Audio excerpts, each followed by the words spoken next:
Entah apa yang merasuki pikiran seorang pria di Tulungagung, Jawa Timur. Bukannya menolong dan membawa korban kecelakaan ke rumah sakit, pria tersebut justru membawa korban kecelakaan ke rumahnya dan memperkosanya.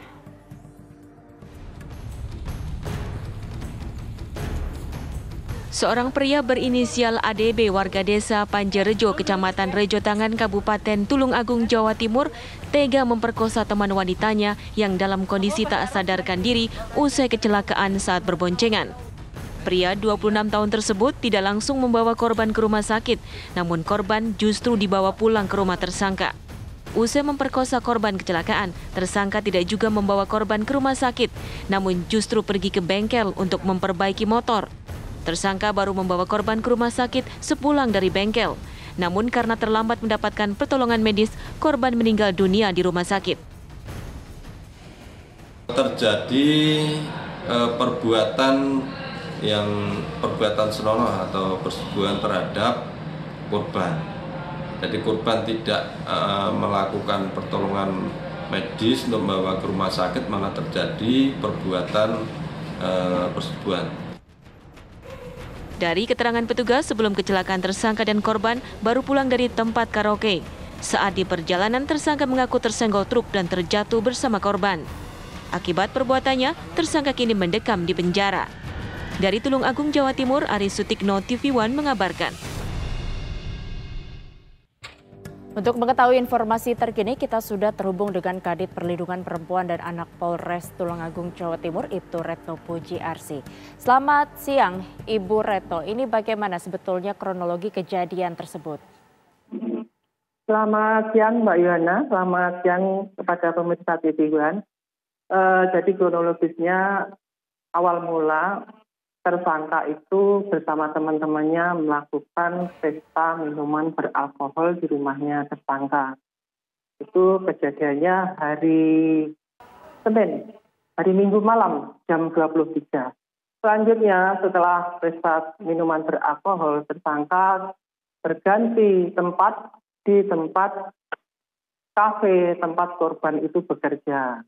Akhirnya sekitar pukul 3 tersangka ADB ketemu dengan korban.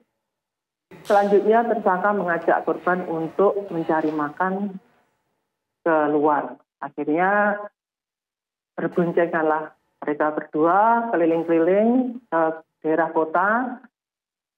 Di tengah kota itu si korban merasa ngantuk. Akhirnya dia tertidur di pundak tersangka. Kemudian beberapa saat kemudian keduanya jatuh.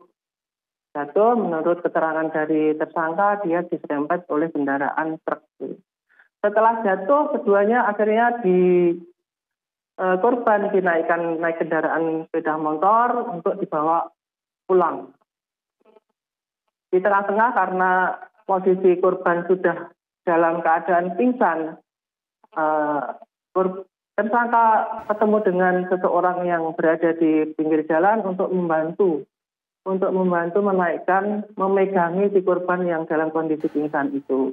Kemudian dibantulah untuk dibawa ke rumah tersangka.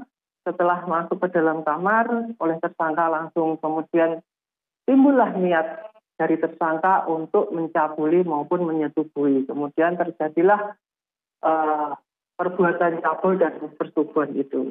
Demikian Mbak Yana. Ya, korban dinyatakan meninggal dunia. Lalu ini sebetulnya apa yang menyebabkan korban meninggal dunia? Apakah ini ada sangkut pautnya juga dengan aksi pelaku tersangka? Baik, jadi setelah korban itu ditidurkan di rumah tersangka, yaitu hari Senin, pagi jam 8 itu tersangka sempat keluar untuk ke bengkel, kemudian ada keluarga tersangka yang datang ke kamar melihat kok ada korban dalam posisi telanjang bulat, tidak memakai pakaian apa-apa. Akhirnya dari pihak keluarga tersangka menghubungi keluarganya dari korban, akhirnya mengetahui dibawalah ke rumah sakit.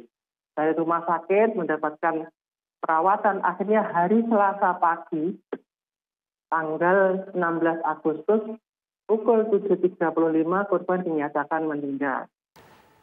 Ya, lalu karena sudah meninggal, akhirnya kita melakukan serangkaian penyidikan lebih lanjut untuk melakukan otopsi, baik luar maupun dalam. Kemarin sudah dilakukan otopsi, baik luar maupun dalam, ada kesimpulan sementara untuk penyebab kematian daripada si korban itu ada pendarahan di kepala dan patah tulang dasar tengkorak. Kemudian ada pendarahan di rongga perut, juga ada memar-memar di bibir vaginanya. Demikian.